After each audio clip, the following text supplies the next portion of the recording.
Hello everyone, welcome to Pitambara Educators. In this video, we are going to discuss how to score full marks in Information Technology for class 12th. आज हम class 12th के information technology के बारे में discuss करेंगे कि कैसे हमें इस सब्जेक्ट को प्रिपेयर करना है.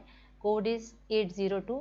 तो सबसे पहले हम इस वीडियो में देखेंगे कि स्टडी मटेरियल हमें कहाँ से पढ़ना है, क्योंकि जो बुक्स हैं अब ये लास्ट टाइम बचा है और अगर आपने अभी तक कुछ नहीं पढ़ा है या आपको रिवाइज करने के लिए स्टडी मटेरियल चाहिए तो सबसे कम जिसमें सिंपल लैंग्वेज में और बहुत कम वर्ड्स में या बहुत कम कंटेंट में सारी चीज़ें कवर हो रही हैं, वो स्टडी मटेरियल हमें कहाँ से मिलेगा.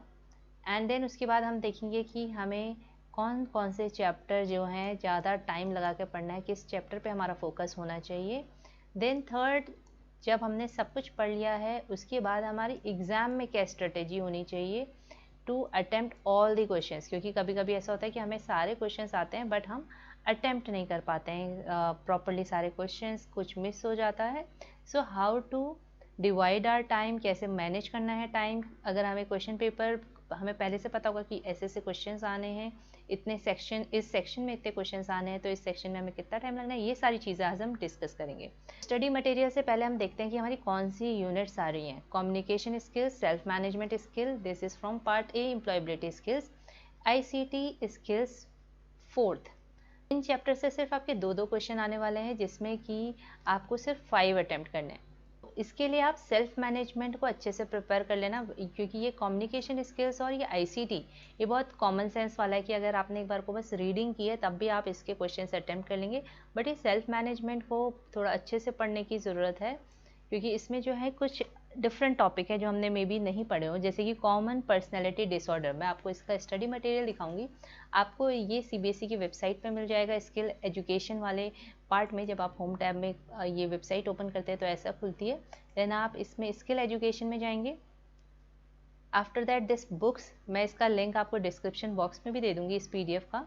इसके बाद आपको बुक्स में जाने के बाद यहाँ पे सीनियर सेकेंडरी लेवल पे जाना है. एम्प्लॉयबिलिटी स्किल्स, तो ये इसका बुक्स हैं एम्प्लॉयबिलिटी स्किल की, यानी कि पार्ट ए की जो बुक है वो इन्होंने अलग से प्रोवाइड की है CBSE ने.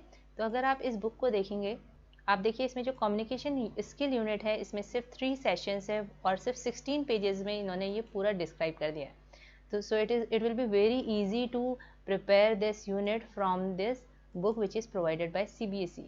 सेल्फ मैनेजमेंट में भी ये बहुत इजी है. मोटिवेशन, पॉजिटिव एटीट्यूड, अगर आपने क्लास 10th में IT पढ़ी थी तो ये सब आपको पहले से ही पता होगा कि motivation, self motivation, positive attitude, self awareness क्या है.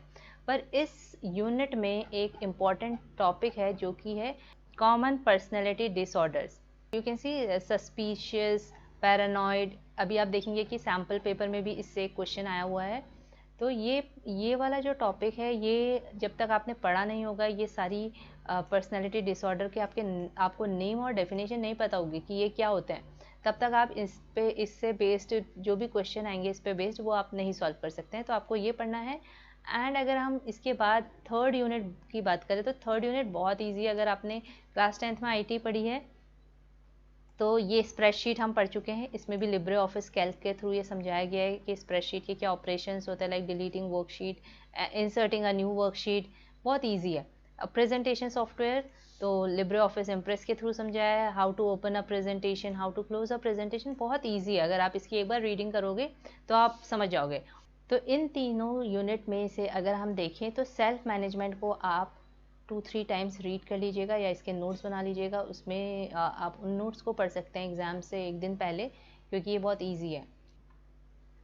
अब हम देख लेते हैं कि इन यूनिट्स से कैसे क्वेश्चन आ सकते हैं. जो पार्ट ए में जो यूनिट्स है इससे किस टाइप के क्वेश्चंस आते हैं और इससे पढ़ना क्यों इम्पॉर्टेंट है. सेक्शन ए जो है ये पूरा पार्ट ए पे बेस्ड है, यानी कि इन 3 यूनिट्स पे बेस्ड है.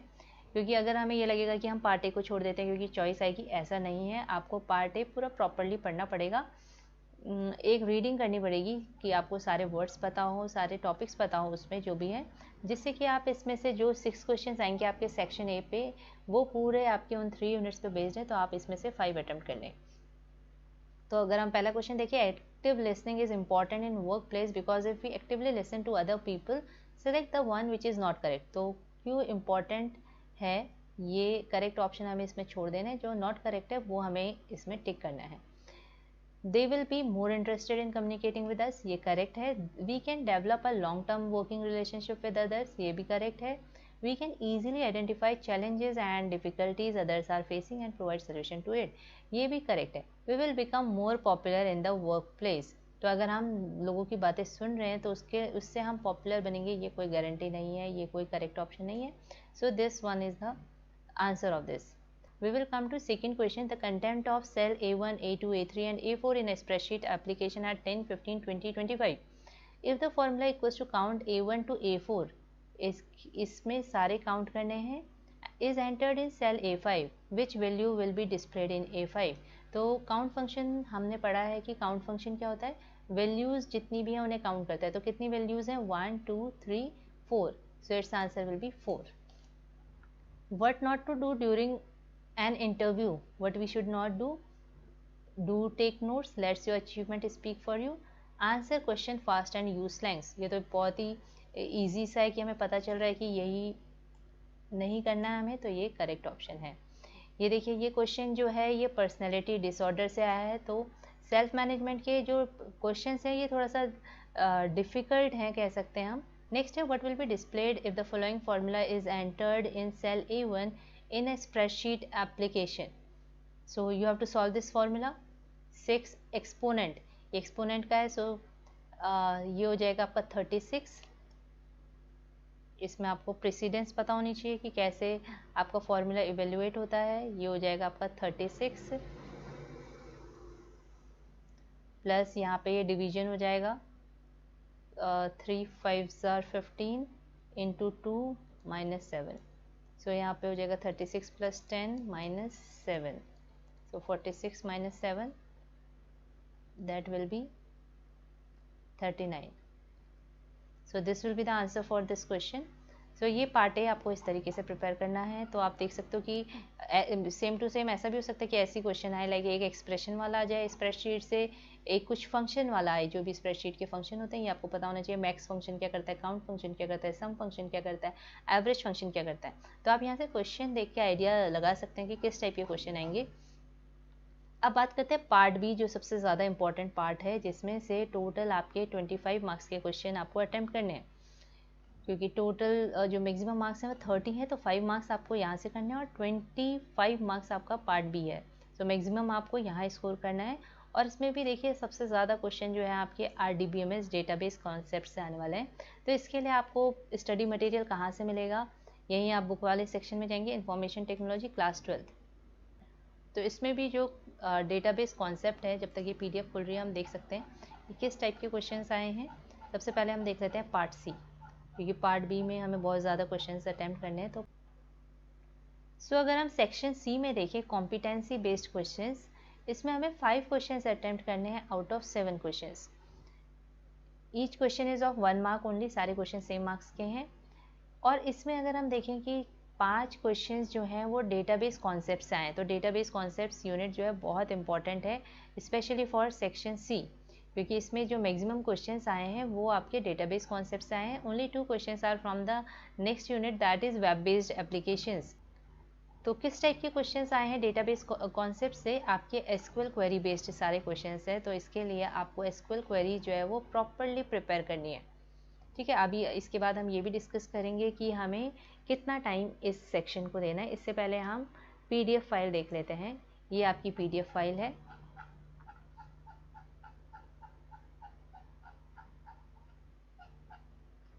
तो आप देख सकते हो डेटाबेस कितनी कम कंटेंट के साथ यहाँ पे समझाया हुआ है, ओनली 1 to 47. सो इन 46 और 45 pages they have explain this complete unit. और इसमें भी बहुत ज़्यादा पढ़ने के लिए नहीं है, ये तो बहुत ईजी है. Types of user advantages, mainly इसमें जो आपको पढ़ना है वो SQL क्वेरी जो है ये बहुत इंपॉर्टेंट है, ये आपको पढ़नी है. ठीक है, इसके सारे सिंटेक्स. अगर हम सेक्शन बी की बात करें तो यहाँ पे भी देखिए SQL क्वेरी से कितने सारे क्वेश्चंस आए हैं. ये 1 question from SQL query, this one from SQL query, second 2, again 3, 4,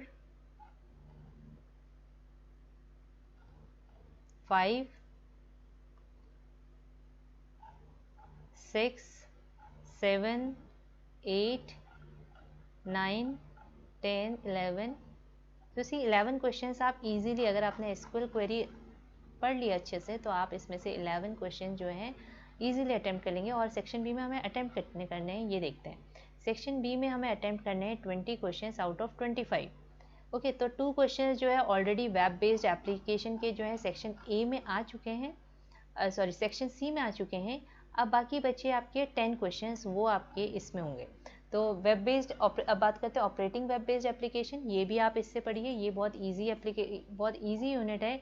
इसमें आपके देखिए ऑनलाइन रिजर्वेशन सिस्टम समझाया है, ई गवर्नेंस समझाया है, online shopping and bill payments, online course, tutorials and test, project management, web based application development. तो इसमें से आधे टॉपिक तो आपको बस रीड करने की ज़रूरत है। इसके ये जो 2.2, 2.3, 2.4, 2.5, ये बस रीड करने की ज़रूरत है इसको।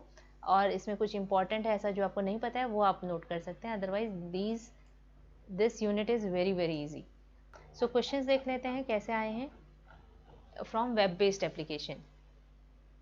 Which of the following is disadvantage of web based application? They do not need to be installed. Web based application क्या होती है? ऐसी एप्लीकेशन जो हम वेब ब्राउज़र के थ्रू रन करते हैं, जो वेब सर्वर पे रन हो रही होती है, हमें अपने कंप्यूटर में इंस्टॉल करने की ज़रूरत नहीं होती है इन एप्लीकेशंस को। So they do not need to be installed, ये इसका एडवांटेज है। दे आर अवेलेबल 24/7, तो ये भी डिसएडवांटेज नहीं हो सकता।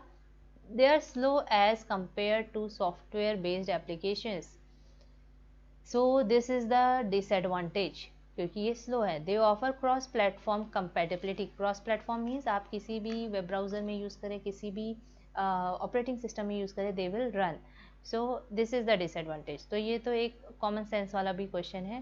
तो देखिए बहुत ईजी क्वेश्चन है। Internet transaction are susceptible to frauds, create a strong password. तो हमें स्ट्रॉन्ग पासवर्ड कैसे बनाना है? 6 to 8 alpha numeric characters, special symbols, only numbers, both A and B.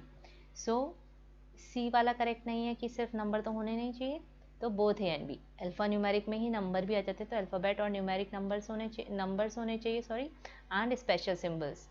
Now deity stands for, तो इसके लिए आपको थोड़ा सा पढ़ना पड़ेगा कि डाइटी का फुल फॉर्म क्या होता है।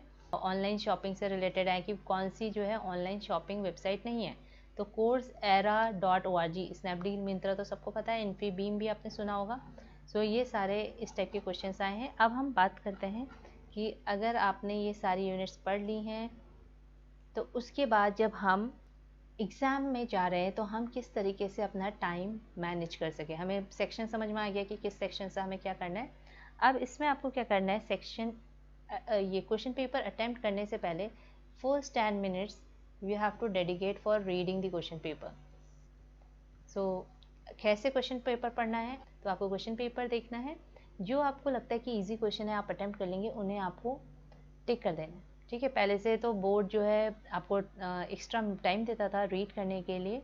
So reading is very important, reading question paper is very important, कि आपको एक आइडिया आ जाता है कि हमें कौन से क्वेश्चन सॉल्व करने हैं, किस तरीके का क्वेश्चन पेपर है। So reading is very important. तो इस बार तो MCQ है, सो आई डोंट थिंक कि आपको एक एक्स्ट्रा टाइम मिलेगा for reading the question paper. तो आपको खुद से अपना जो 10 मिनट्स है वो रीडिंग क्वेश्चन पेपर के लिए रखना है। उसमें आप क्या करेंगे कि जो भी आपको ईजी लग रहा है वो आप टिक कर लें। ठीक है, आपको 5 करने हैं, तो इसमें तो बहुत ईजी है ये। इस वक्त आपको आइडिया भी आ जाएगा कि आंसर क्या है। 4 क्वेश्चन, एंड देन अगर आपको लग रहा है कि ये 5th वाले में से मैं ये, और वरना आप सारे भी अटेम्प्ट कर सकते हैं। एक बार बस जस्ट रीडिंग कर लीजिए, ऐसा कुछ नहीं, क्योंकि नेगेटिव मार्किंग है नहीं, तो आप सारे क्वेश्चंस भी अटेम्प्ट कर सकते हैं। क्योंकि नॉर्मली क्या होता है, जो क्वेश्चन सही होते हैं उस पर मार्क्स मिल जाते हैं, बहुत बार ऐसा होता है। अब आते हैं सेक्शन सी में। इसमें भी देखिए एक एक लाइन के क्वेश्चंस हैं, तो बहुत टाइम नहीं लगेगा इन्हें रीड करने में।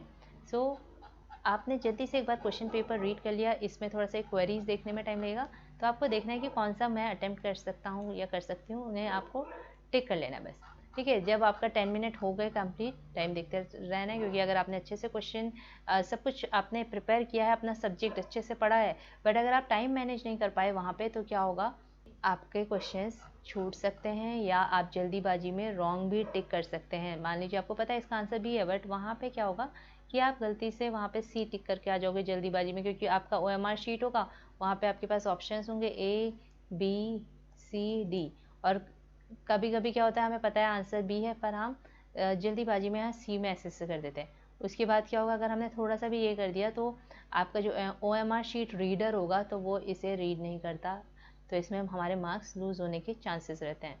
सो कोई जल्दीबाजी नहीं करनी है, प्रॉपर टाइम डिवाइड करना है। तो for first section you can have 10 minutes. ठीक है, अब आप सोचोगे सिर्फ 5 क्वेश्चन है तो हम इसमें 10 मिनट्स क्यों लगा रहे हैं। तो अगर आपका जल्दी हो जाता है तो वेल एंड गुड, आप फिर सेकेंड सेक्शन स्टार्ट कर सकते हैं। पर आप जब क्वेश्चन रीड कर रहे हैं तो उसी वक्त आंसर अपनी मेमोरी शीट में टिक कर लें, क्वेश्चन पेपर में ना करें, क्योंकि लास्ट में फिल करना फिर पैनिक हो सकता है।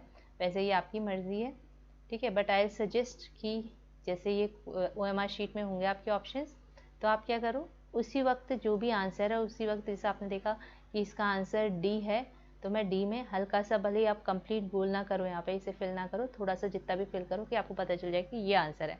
ऐसे सेकंड वाले में आपने देखा कि ए आंसर है तो थोड़ा सा कर दिया रीड करने के बाद, फिर नेक्स्ट, ठीक है। फिर उसके बाद लास्ट में जैसे आपको टाइम मिल रहा है तब आप कंप्लीटली फिल कर लो। लास्ट के 10 मिनट्स जो रिवीजन वाले होंगे या आपका पूरा क्वेश्चन पेपर हो गया उस टाइम आप कर सकते हो। सो सेक्शन ए के लिए आपको 10 मिनट्स रखने हैं।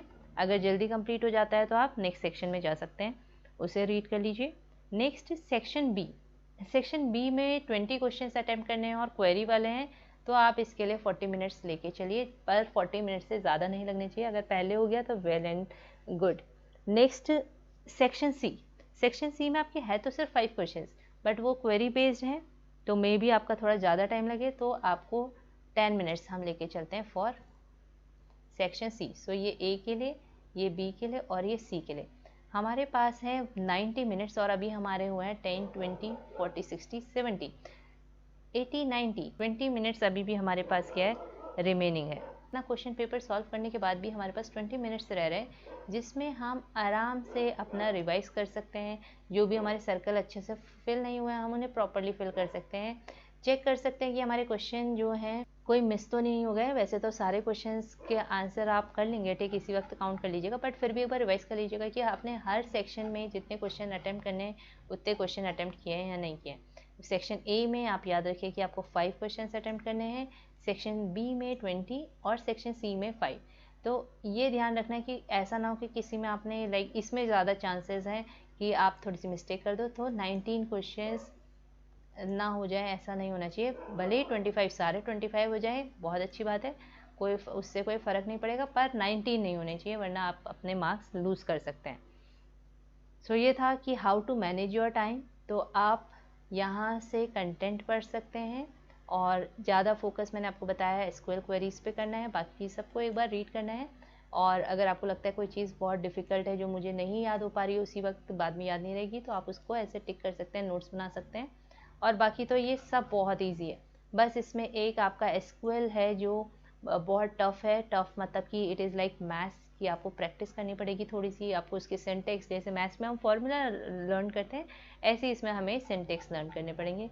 अगर आपने सिंटेक्स नहीं पढ़ा है तो आप इन क्वेश्चंस को नहीं अटेम्प्ट कर सकते हो, ओके। तो क्योंकि फिर हमें समझ में ही नहीं आएगा कि हमें करना क्या है, तो इसके लिए आपको इनकी सिंटेक्स पता होनी चाहिए। सो आई होप ये वीडियो आपके लिए हेल्पफुल रहेगी। आप अपने 90 मिनट्स में पूरे क्वेश्चन अटेम्प्ट कर पाएंगे और बिल्कुल सही अटेम्प्ट कर पाएंगे। एंड इन केस आपको कोई और डाउट हो, कुछ पूछना हो, तो आप पूछ सकते हैं। Thank you for watching this video and best wishes for your term 1 exam.